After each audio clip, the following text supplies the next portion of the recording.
Thank you. Our second talk of this slot is Slough's Thunderbirds story with Jaye Isherwood from Slough Museum in Berkshire. Jaye is a Slough historian who has published stories of the industrial history of the town. She joined Slough Museum in 2022 to bring the collection to life and explore and promote the amazing stories about the area. She has documented the histories of major Slough companies such as Mars and Segro, and we'll love to welcome her onto the stage to tell us more. Thank you. Thanks. Can everyone hear me? Some of you may have seen the newspaper reports in January about Slough being the worst place to live in the UK. It's really a challenge for our museum to restore that and actually build pride in the town. It should have a lot of pride. It's got a great history. And what I'm going to share with you today is just one snippet of a fascinating story that actually happened purely by accident, by a lucky find in an old factory unit. So what I'm going to do first is give you a feel of what Slough Museum's all about, and then we'll talk about Thunderbirds. Can I have a show of hands? How many people actually know what Thunderbirds is? Thank God for that. I'm all right. Slough Museum's had quite a few different locations since it was founded in 1982. We seem to be unlucky in that we find a place, settle down in it, and then they go and redevelop it, and we go moved on to the next one. Unfortunately, our collection has moved so far about 5 times, and you can understand the challenges that creates in just keeping control of the collection and looking after its contents. So we've been various locations and then got moved on from the library when that was pulled down. And then we were offered some space in what in Slough's called the Slough Curve, which is a combined library, theatre space, entertainment, and also we have pods there relating to lots of different areas, such as a Victorian kitchen and living room. We celebrate things like Herschel, one of the great innovators and discovery of the famous school joke about discovering Uranus. And also a lot of things like our theatres that are nearly all gone now. So we have that as one of our exhibition areas with 8 pods with those displays in there. Unfortunately, now Slough Borough Council have put the place up for sale, so this is up for a dodgy future.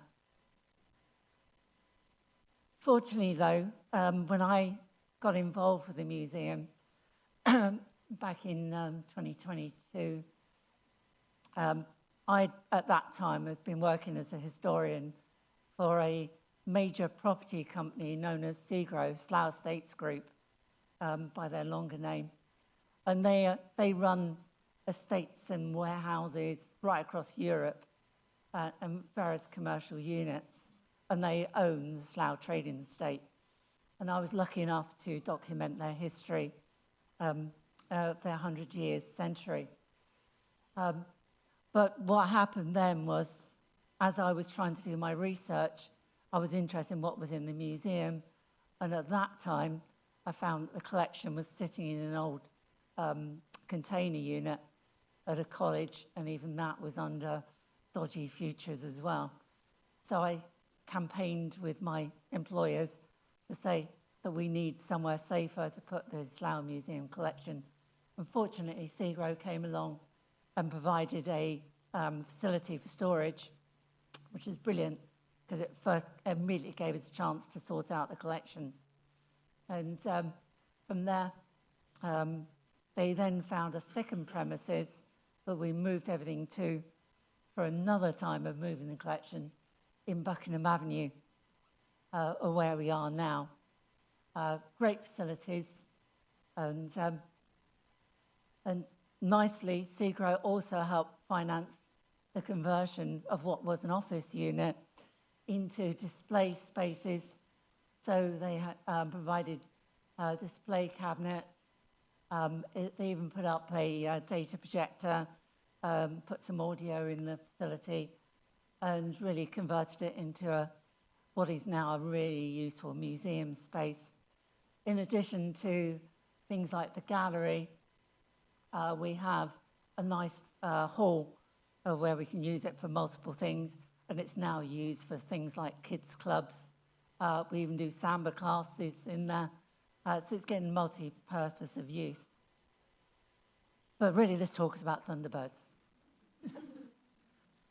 One of the handy things of being quite close to a property company like SEGRO is that when a factory unit closes, anything left behind becomes a property of that company.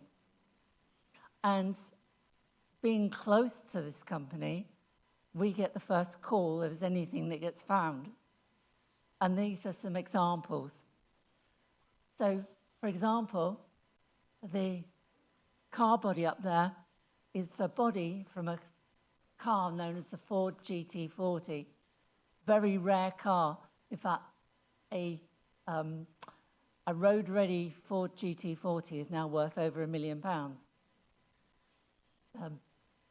Then there was this statue that I remember from my childhood in Slough. It's of a fireman dressed up in an asbestos suit for fighting fires from a company that was based on the Slough Trading Estate. One of my not so brilliant ideas was to save the cannon. I thought it'd be great to have the cannon on display in the museum. Little did I know it's 2 tons. And it was put into our loading bay, and there it sits ever since, because it's too darn heavy to move, and it gets in the way of everything, which is a real pain. However, the real nice find was these. Some figures from a TV program known as Thunderbirds. It was produced, it was filmed starting in 1964 and then first broadcast in 1965. And those figures were then moved to the museum.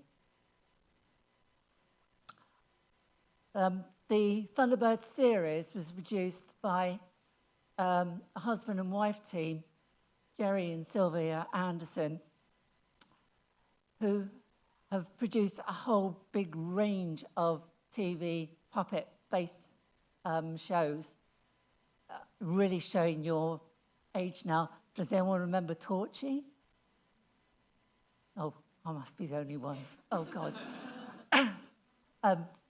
So that they really started when they were approached by a story writer that wanted to turn their stories into reality.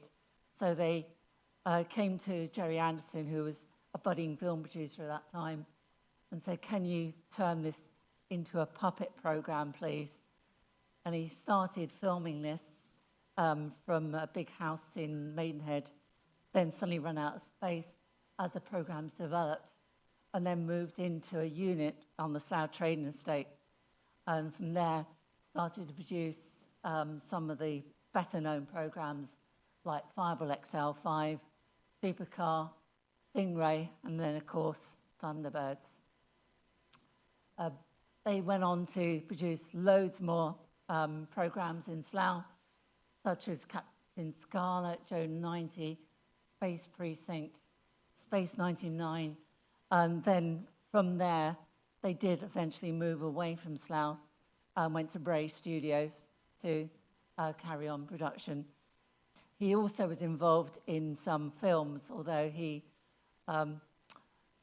doesn't like admitting it. He now admits that, well, he's passed away, unfortunately, but he would rather forget some of the films that were made. They were not very good.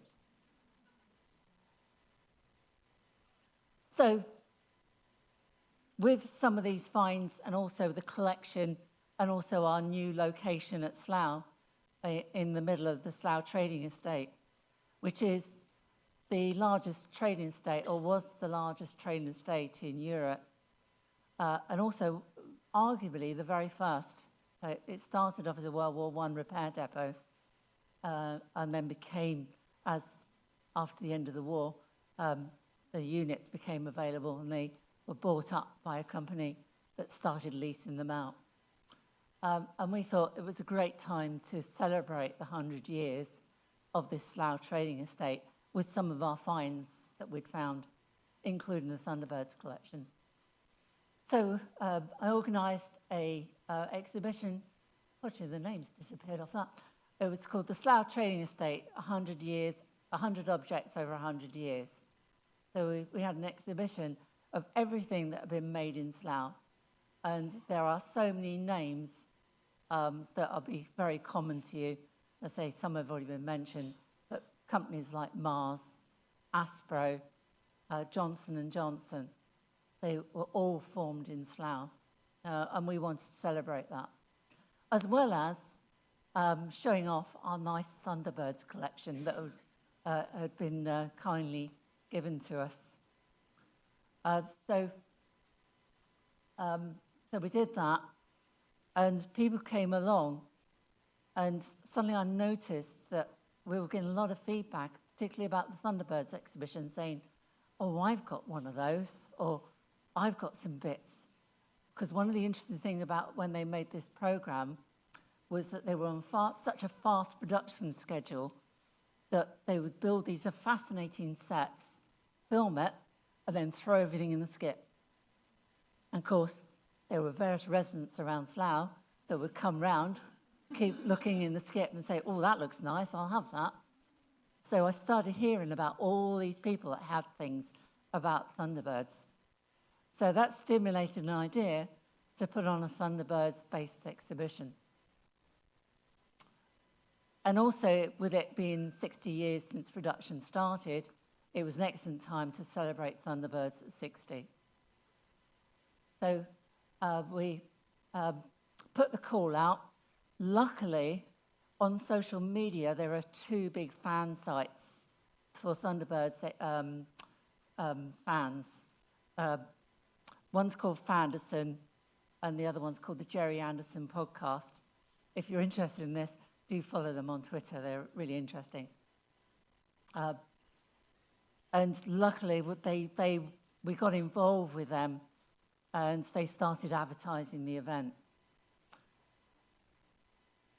And that's our Thunderbirds display.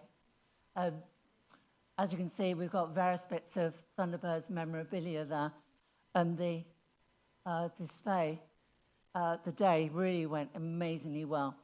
We were lucky to have two people that actually worked on Thunderbirds, as you can see here, being interviewed. One was a set designer.